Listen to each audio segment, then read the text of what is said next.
నేను west DSP Arvind మాట్లాడుతున్నాను.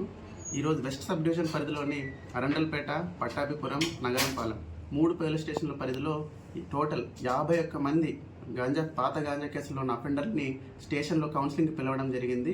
మా గౌరవనీయులైన డీజీ గారి ఆదేశాల మేరకు, అలాగే ఐజీ గారు, అలాగే ఎస్పీ గారి ఆదేశాల మేరకు గాంజా మీద కఠిన చర్యలు తీసుకోవడం జరుగుతుంది. అందులో మొదటి అడుగుగా ఈరోజు వాళ్ళని వీక్లీ కౌన్సిలింగ్ సెషన్కి పిలవడం జరుగుతుంది.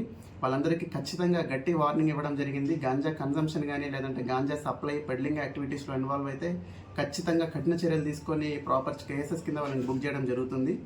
అందరికీ తెలుసు ఎన్డీపీఎస్ చట్టాల కింద పరిధిలో చాలా కఠినమైన చర్యలు ఉంటాయి. సో ఎవ్వరూ గాంజా జోలికి పోవద్దు, గాంజాగే కాకుండా ఎటువంటి డ్రగ్స్ జోలికి వెళ్ళి వాళ్ళ కెరియర్ నాశనం చేసుకోవద్దని చెప్పేసి మరొకసారి చెప్పడం జరిగింది. ఈ పాత గంజా అఫెండర్లు 51 మంది ఈరోజు వీక్లీ కౌన్సిలింగ్ సెషన్ ఎవరైతే వచ్చారో వాళ్ళందరికీ మరొకసారి చెప్పడం జరిగింది. గంజాయి తాగడం కానీ గంజా జోలికి వెళ్ళినట్టయితే ఖచ్చితంగా ఇబ్బందులు పడతారు. చట్టపరిధిలోని చట్టబద్ధమైన కఠిన చర్యలు తీసుకోబడతాయని చెప్పేసి మరొకసారి చెప్పడం జరిగింది.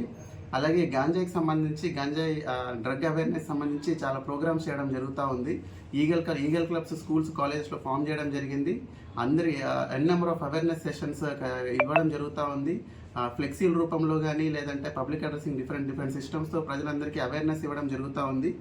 సో అలాగే మన వెస్ట్ సబ్ డివిజన్ పరిధిలో పిట్ ఎన్డీపీఎస్ కేసు పరిధిలో ఒక ముగ్గురిని పీడీ యాక్ట్ కింద, పిట్ ఎన్డీపీఎస్ చట్ట పరిధిలోని పీడీ యాక్ట్ కింద ముగ్గురు మీద PIT NDPS PD act proposals ready చేయడం జరిగింది.